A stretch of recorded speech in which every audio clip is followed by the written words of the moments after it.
레위기 6장 8절부터 23절입니다. 오늘 본문의 배경이해입니다. 오늘 말씀은 앞서 나온 5가지 제사에 대한 추가 규정들입니다. 주로 제사장들을 위한 지침들입니다. 레위기 1장부터 5장은 번제, 소제, 화목제, 속죄제, 속건제 순서로 나오는데 6장 7장의 제사장들을 위한 지침에서는 번제, 소제, 속죄제, 속건제, 화목제 순서로 나옵니다.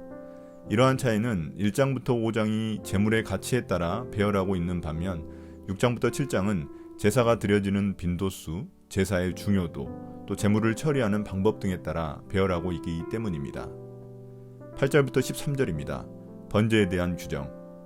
주님께서 모세에게 말씀하셨다. 너는 아론과 그의 아들들에게 다음과 같이 일러라. 번제를 드리는 규례는 다음과 같다. 번제물은 밤이 새도록 곧 아침이 될 때까지 제단의 석쇠 위에 있어야 하고 제단 위에 불은 계속 타고 있어야 한다. 번제를 드리는 동안 제사장은 못이 두루마기를 입고 속에는 맨살에 못이 고이를 입어야 한다. 제단 위에서 탄 번제물의 재는 쳐서 제단 옆에 모아두었다가 다시 진 바깥 정결한 곳으로 옮겨야 하며 그때 제사장은 제단 앞에서 입은 그 옷을 벗고 다른 옷으로 갈아입어야 한다. 제단 위에 불은 타고 있어야 하며 꺼트려서는 안 된다. 제사장은 아침마다 제단 위에 장작을 피우고 거기에 번제물을 벌려놓고 그 위에다 화목제물의 기름기를 불살라야 한다. 제단 위에 불은 계속 타고 있어야 하며 꺼트려서는 안 된다. 이제 제사장이 지켜야 할 제사의 세부 지침 사항입니다. 먼저 번제단의 불을 어떻게 처리할지에 대한 지침 사항입니다. 초점은 제단의 불이 밤새도록 꺼지지 않도록 관리하는 것입니다. 제단의 불이 그만큼 중요하기 때문입니다. 제단의 불은 평범한 불이 아니라 하나님의 불이고 거룩한 불이기 때문입니다. 그래서 제사장의 중요한 사명은 제단의 불을 꺼뜨리지 않는 것입니다. 그렇게 하여 제사장은 향기로운 냄새가 끊임없이 하나님께 올라가도록 해야 합니다. 제사장은 번제를 드릴 때 반드시 못이 두루마기를 입어야 합니다. 속에 입는 못이 고이는 못이 속바지를 말합니다. 이러한 못이 옷은 불로 인해 발생한 땀이 몸에 배지 않도록 도와줍니다. 속바지는 제사장의 하체를 가릴 수 있도록 도와줍니다. 제사장에 대한 하나님의 배려입니다. 또한 제사장은 타고 남은 재를 짐 밖에 버려야 하는데 그때에는 다른 옷으로 갈아입어야 합니다. 왜냐하면 제사장의 의복은 거룩한 옷이고 짐 밖은 부정한 영역이기 때문입니다. 14절부터 18절입니다. 소제에 대한 규정. 곡식 제물을 바치는 규례는 다음과 같다. 그 제물은 아론의 아들들이 주 앞 곧 제단 앞에 바쳐야 한다. 그리고 그들 가운데서 한 제사장이 곡식 제물에서 기름 섞인 고운 밀가루 한 줌과 곡식 제물에 얹어 바친 향을 모두 거두어서 곡식 제물을 모두 바치는 정성의 표시로 그것을 제단 위에서 불사르면 그 향기가 주를 기쁘게 할 것이다. 나머지는 아론과 그의 아들들이 먹을 몫이다. 누룩을 넣지 않고 거룩한 곳에서 먹어야 한다. 곧 그들은 회막을 친 뜰 안에서 그것을 먹어야 한다. 절대로 누룩을 넣고 구워서는 안 된다. 그것은 내게 살라 바치는 제물 가운데서 내가 그들의 몫으로 준 것이다. 그것은 속죄제사나 속건제사의 경우와 마찬가지로 가장 거룩한 것이다. 아론의 자손들 가운데서 남자는 모두 주에게 살라 바치는 이 제물에서 남은 것을 먹을 수 있다. 이것은 너희가 대대로 영원히 지켜야 할 규례이다. 이 제물을 만지는 사람은 누구든지 거룩하게 될 것이다. 이제 소제에 대한 규정입니다. 소제는 대개 번제와 함께 드려지는 제사입니다.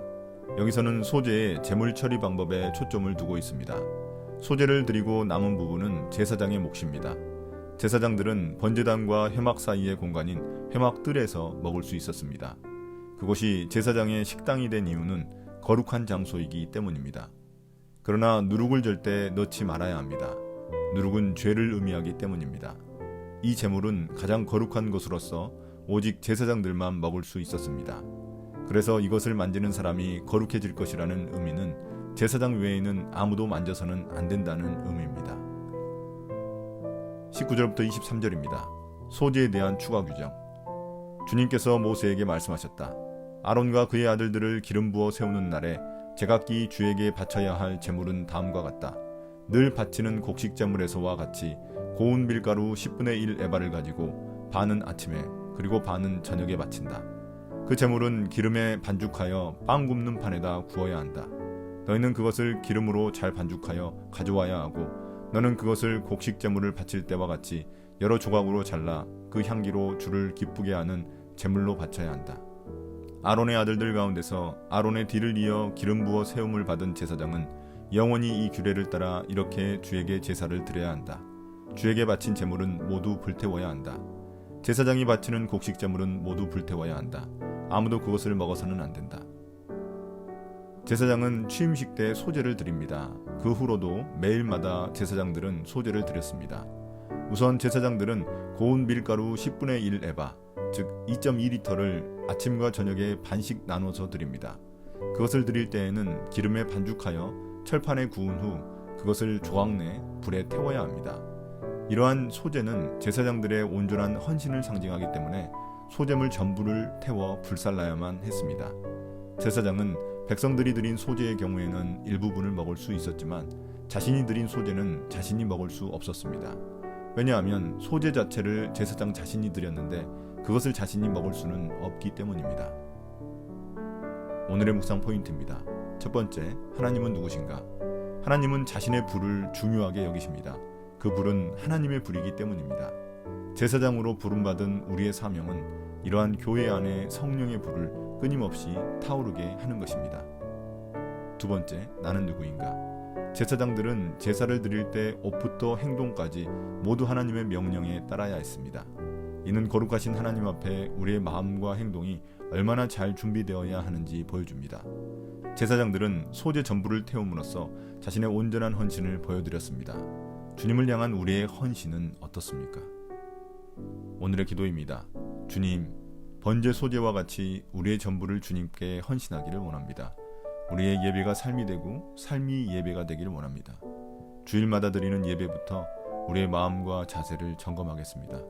예수님 이름으로 기도드립니다. 아멘.